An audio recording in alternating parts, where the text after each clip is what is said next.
Some experiences make you uncomfortable, not because they're painful, but because they don't make sense.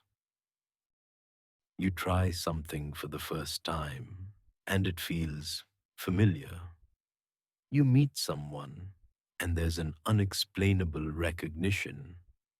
You avoid something without knowing why. And the discomfort comes from this thought. This shouldn't feel like this, but it does. There's no memory you can point to, no reason you can explain, yet the feeling is real. And that gap between what you feel and what you can explain is deeply unsettling. Today, we're going to talk about that discomfort. Imagine walking into a house you believe you've never entered before.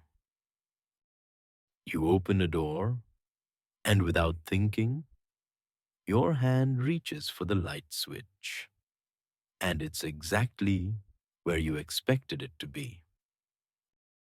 You didn't remember the room, you didn't recall a layout, but something in you already knew. That moment, that quiet certainty without explanation, is what we're exploring.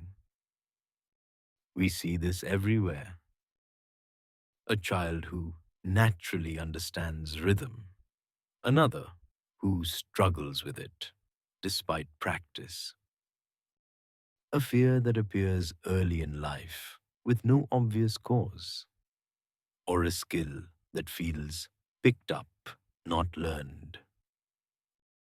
We are taught to believe that everything begins from zero. But these experiences suggest something else, that some reactions arrive before reasoning does. And that idea makes us uneasy. Think about how a smell works.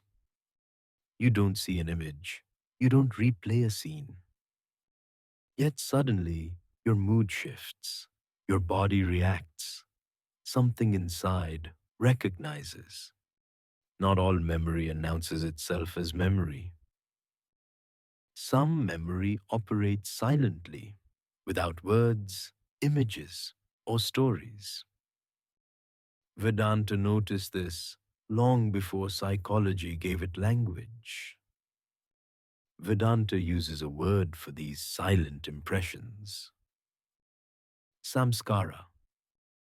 A samskara is not a thought, not a belief, not a conscious memory. It is a residual imprint left behind by experience. Every experience shapes the mind slightly. Most fade, some remain. And those that remain don't speak, they pull. Samskaras are not what you remember, they are what remembers for you. Like grooves on a vinyl record, once the needle drops, the sound plays automatically. Modern science describes similar phenomena: muscle memory, habit loops, neural pathways. These explain how patterns operate. Vedanta asks a quieter question: why certain patterns already feel familiar? What we call intuition may simply be memory without language, the mind responding faster than thought. So why does this idea disturb us? Because the intellect wants linear explanations. Cause, then effect. Samskaras don't move in straight lines. They suggest continuity, that we were never entirely blank. And that threatens a comforting idea, that every moment is a fresh start. What unsettles us is not that impressions exist, but that we may not be fully aware of them. Look at a calm river. On the surface, it seems still, peaceful, directionless. But beneath the surface, there is a current, quiet, powerful, decisive. The surface reflects personality, thoughts, choices. Samskaras are the current. They decide direction long before motion becomes visible. That feeling of familiarity isn't random, and it isn't mystical. It is the mind recognizing a pattern it already knows.